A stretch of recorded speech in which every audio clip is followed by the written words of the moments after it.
ಓಂ ನಮೋ ಭಗವತೆ ವಾಸುದೇವಾಯ. ಶ್ರೀಶುಕ ಉವಾಚ ಅಥೋಷಸ್ಯುಪವೃತ್ತಾಯಾಂ ಕುಕ್ಕುಟಾನ್ ಕೂಜತೋಷಪನ್ ಗೃಹೀತಕಂಠ್ಯಃ ಪತಿಭಿರ್ಮಾಧವ್ಯೋ ವಿರಹಾತುರಾಃ ವಯಾಂಸ್ಯರೂರುವನ್ ಕೃಷ್ಣಂ ಬೋಧಯಂತೀವ ವಂದಿನಃ ಗಾಯತ್ಸ್ವಲಿಶ್ವನಿದ್ರಾಣಿ ಮಂದಾರವನವಾಯುಭಿಃ ಮುಹೂರ್ತಂ ತಂತು ವೈದರ್ಭೀನಾಮೃಷ್ಯದತಿಶೋಭನಂ ಪರಿರಂಭಣ ವಿಶ್ಲೇಷಾತ್ ಪ್ರಿಜಬಾಹ್ವಂತರಂಗತಾ ಬ್ರಾಹ್ಮೇ ಮುಹೂರ್ತವುತ್ಥಾಯ ವಾರ್ಯುಪಸ್ಪೃಶ್ಯ ಮಾಧವಃ ದಧ್ಯೌ ಪ್ರಸನ್ನಕರಣ ಆತ್ಮಾನಂತಮಸಃ ಪರಂ ಏಕಂ ಸ್ವಯಂ ಜ್ಯೋತಿರನನ್ಯಮವ್ಯಯಂ ಸ್ವಸಂಸ್ಥಯಾ ನಿತ್ಯನಿರಸ್ತಕಲ್ಮಷಂ ಬ್ರಹ್ಮಾಖ್ಯಮಸ್ಯೋದ್ಭವನಾಶಹೇತುಭಿಃ ಸ್ವಶಕ್ತಿಭಿರ್ಲಕ್ಷಿತಭಾವನಿರ್ವೃತಿಂ ಅಥಾಪ್ಲುತೋऽಂಭಸ್ಯ ಮಲೆ ಯಥಾವಿಧಿಕ್ರಿಯಾಕಲಾಪಂ ಪರಿಧಾಯ ವಾಸಸಿ ಚಕಾರ ಸಂಧ್ಯೋಪಗಮಾದಿಸತ್ತಮೋ ಹುತಾನಲೋ ಬ್ರಹ್ಮಜಜಾಪವಾಗ್ಯತಃ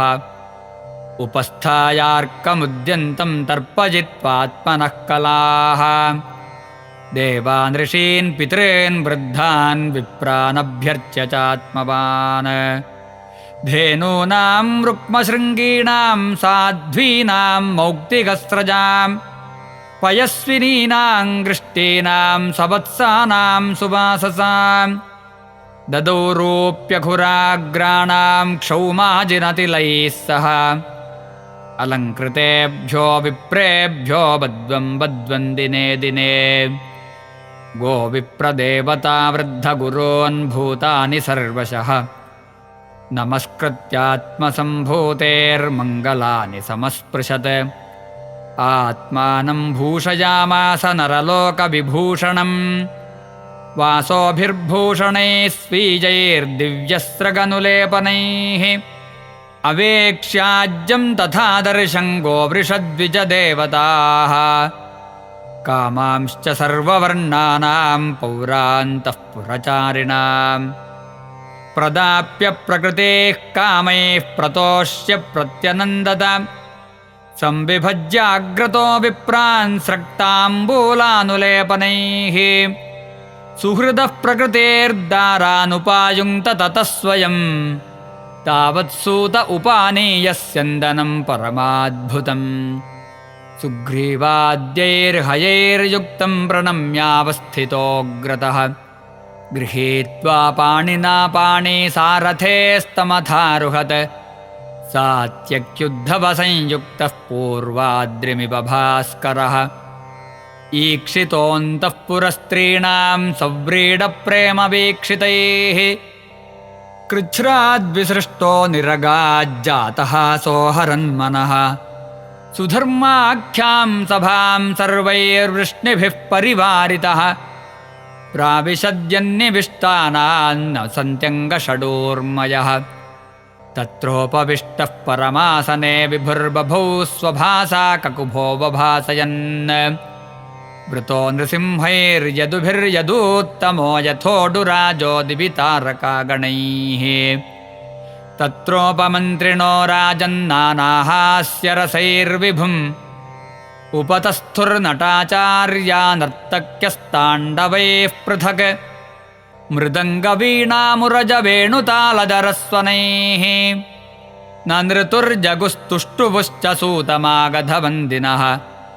ತತ್ರಾಹುರ್ಬ್ರಾಹ್ಮಣಾಃ ಕೇಚಿದಾಸೀನಾ ಬ್ರಹ್ಮವಾದಿನಃ ಪೂರ್ವೇಷಾಂ ಪುಣ್ಯಯಶಸಾಂ ರಾಜ್ಞಾಂಚ ಕಥಯನ್ ಕಥಾಃ ತತ್ರೈಕಃ ಪುರುಷೋ ರಾಜನ್ನಾಗತೋ ಪೂರ್ವದರ್ಶನಃ ವಿಜ್ಞಾಪಿತೋ ಭಗವತೆ ಪ್ರತಿಹಾರೈಃ ಪ್ರವೇಶಿತಃ ಸ ನಮಸ್ಕೃತ್ಯ ಕೃಷ್ಣಾಯ ಪರೇಶಾಯ ಕೃತಾಂಜಲಿಃ ರಾಜ್ಞಾಮಾವೇದಯದ್ದುಃಖಂ ಜರಾಸಂಧನಿರೋಧಜಂ ಯೇ ಚ ದಿಗ್ವಿಜಯೇ ತಸ್ಯ ಸನ್ನತಿನ್ನ ಯಯುರ್ನೃಪಾಃ ಪ್ರಸಹ್ಯ ರುದ್ಧಾಸ್ತೇನಾಸನ್ನಯುತೆ ದ್ವೇ ಗಿರಿವ್ರಜೇ कृष्ण कृष्ण प्रमेयात्मन् प्रपन्नभयभञ्जना वयं त्वां शरणं यामो भवभीताः पृथग्धियः लोको विकर्मनिरतः कुशले प्रमत्तः कर्मण्यजन्त्वदुदिते भवदर्चने स्वे यस्तावदस्य बलवानिह जीविताशां सद्यश्चिनत्यनिमिषाय नमोऽस्तु तस्मै लोके भवान् जगदि नः कलयावतीर्णः सद्रक्षणाय खलनिग्रहणाय चान्यः कश्चित्त्वदीयमतियाति निदेशमीश किं वा जनः स्वकृतमृच्छति तन्न विद्मः स्वप्नाजितं नृपसुखं परतन्त्रमीश शश्वद्भजेन मृतकेन धुरं वहामः हित्वा तदात्मनि सुखं त्वदनीह लभ्यं क्लिश्यामहेति कृपणास्तव माययेह तन्नो भवान् प्रणतशोकहराङ्घ्रिजुग्मो बद्धान् वियुङ्क्ष्वमगधाह्वय कर्मपाशात्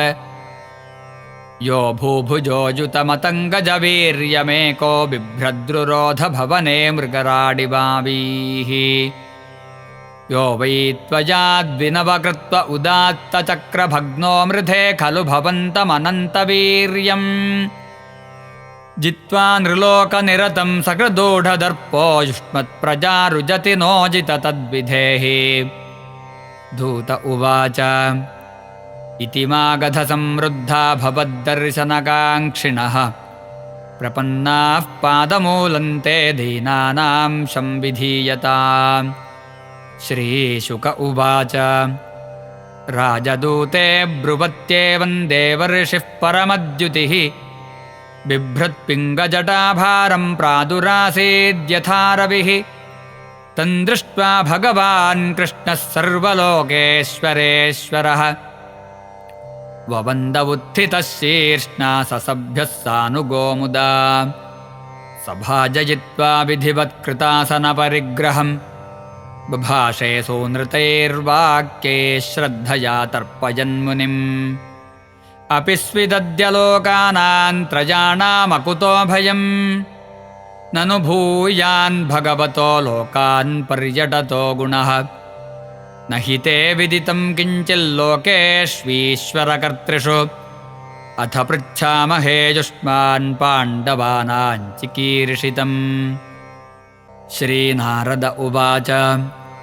दृष्टा मया ते बहुशो दुरत्यजा माया विभो विश्वसृजश्च मायिनः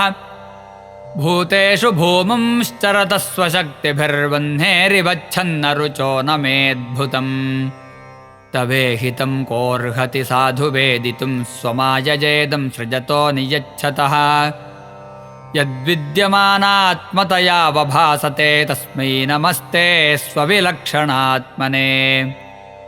जीवस्य यः संसरतो विमोक्षणं न जानतो नर्थवहाच्छरीरतः लीलावतारैः स्वयशः प्रदीपकं प्राज्वालयत्वादमहं प्रपद्ये अथाप्याश्रावये ब्रह्मनरलोकविडम्बनम् राज्ञः पैतृष्वसेयस्य भक्तस्य च चिकीर्षितम् यक्ष्यति स्वां मखेन्द्रेण राजसूयेन पाण्डवः पारमेष्ठ्यकामो नृपतिस्तद्भवाननुमोदताम् तस्मिन् देवक्रतुवरे भवन्तं वै सुरादयः दिदृक्षवः समेष्यन्ति राजानश्च यशस्विनः श्रवणात् कीर्तनात् ध्यानात् पूयन्तेऽन्ते वसायिनः तव ब्रह्ममयस्येष किमुते क्षाभिमर्शिनः यस्यामलं दिवि यशः प्रथितं रसायां भूमौ च ते भुवनमङ्गलदिग्वितानम् मन्दाकिनीति दिवि भोगवतीति चाधो गङ्गेति चेह चरणाम्बुपुनाति विश्वम् श्रीशुक उवाच तत्र तेष्वात्मपक्षेष्वगृह्णत्सु विजिगीषया वाचः पेशैस्मजन् भृत्यमुद्धवं प्राह केशवः श्रीभगवानुवाच त्वं हि नः परमं चक्षुः सुहृन्मन्त्रार्थतत्त्ववित् तथात्र ब्रूह्यनुष्ठेयं श्रद्धद्भक्करवाम तत् इत्युपामन्त्रितो भर्त्रा सर्वज्ञेनापि मुग्धवत् निदेशं शिरसाधाय उद्धवः प्रत्यभाषत इति श्रीमद्भागवते महापुराणे पारमहंस्यां संहितायां दशमस्कन्धे उत्तरार्धे भगवद्ध्यानविचारे 70तमोऽध्यायः। सर्वत्र गोविन्दनामसङ्कीर्तनं गोविन्द गोविन्द।